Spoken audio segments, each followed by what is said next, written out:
bukas.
Oh, nagpupulitan pa.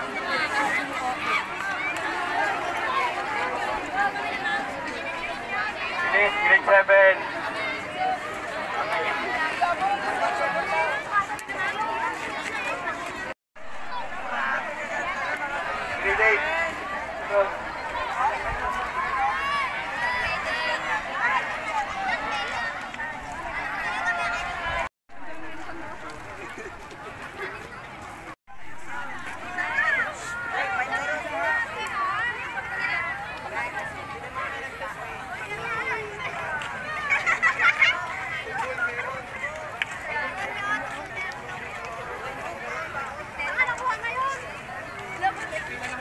Sir, may kapantago sa Twitter.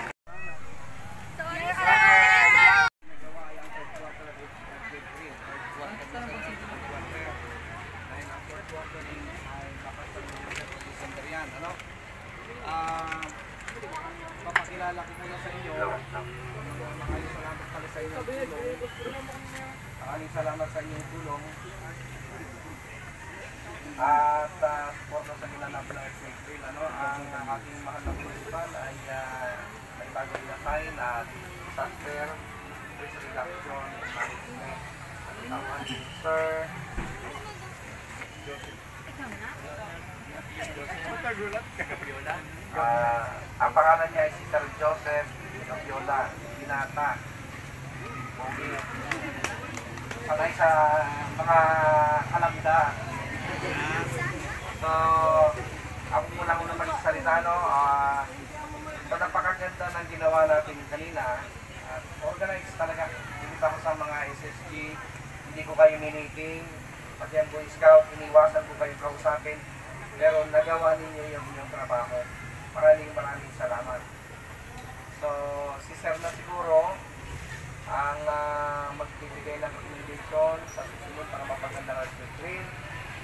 At si Sir Julio ang ating kasama na dating DRR coordinator din.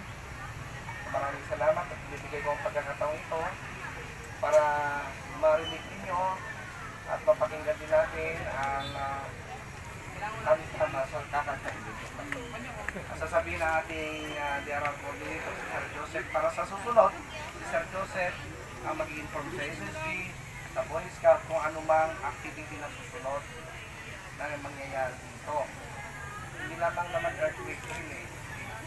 Magkakaroon ng tree planting o starting up. Depende kay Sir kung anong gagawin niya o anong program ang i-implement niya sa atin. So Sir, napaka natin. Thank you, ano. Maganda yung pagkakaano niyo ulit na ma-organize siya. Ayan. Yun lang naman. Tapos yung sa recommendation natin, yung mga pinag-iwanan nilang pwesto, i-check din natin na sana'y walang maiwan rin na kalat. Isama rin natin sa kanila sa pag-alis. Ipabulsa kung sa kanila galing or hindi man. No? Para pag alis nila dun sa pwesto, malinis pa rin. No? Para hindi tayo masita sa sunod na earthquake drill na fourth quarter natin, mga November 3 siguro yun. Kung walang rescheduling.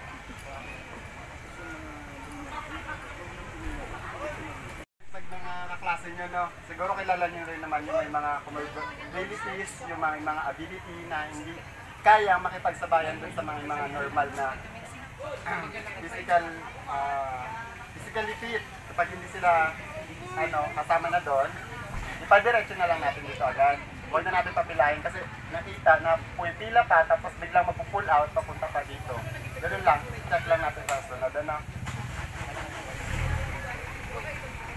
Announcement, sa mga Red Cross dapat kasama natin dito. Sino dapat ang kasama nyo na magamit ng stretcher?